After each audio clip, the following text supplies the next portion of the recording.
Our sisters really need to understand this. If your husband is busy providing for your nafqa, don't demand his time consistently.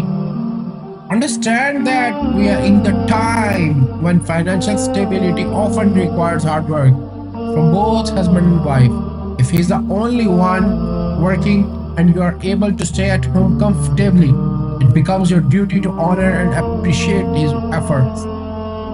It is your responsibility to give him the space he needs.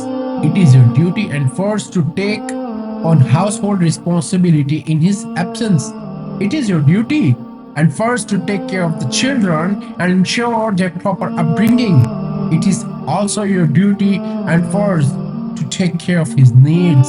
It is your duty to protect his reputation in his back and stand by him against any negativity.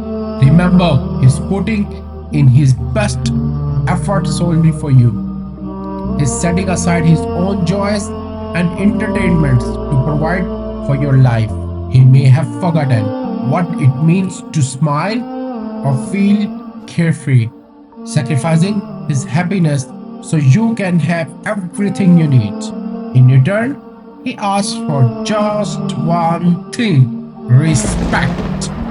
He may not demand it openly, but deep down, it's what he truly hopes for. On other hand, to the man, if your wife is managing the household and raising your children with care, understand the value of her effort.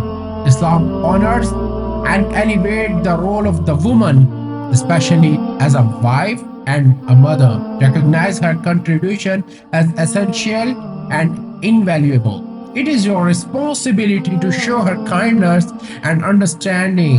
As the Prophet Muhammad ﷺ advised, the best of you are those who are the best to their wives. Respect her role, acknowledge her sacrifice, and be patient with her. Just as you're working hard to provide for the family, she's equally engaging in creating a nurturing home environment. When she cares for your children, takes care of the household, and supports your efforts, she's doing a noble job. Her role in the home is not lesser, it is an irreplaceable part of the family strength.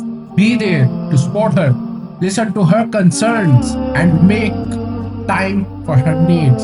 Appreciate her, communicate openly, and work together with love and mutual respect. Honor her dignity, protect her reputation, and stand by her in all circumstances. As Islam teaches, just as she owes you respect for your hard work, you owe her respect for the love, effort, and care she pours in your family. This mutual respect and kindness are the true essence of Sunnah, strengthening the bond between you both and forcing a peaceful, loving home. This is the best way to follow the Sunnah for both of you.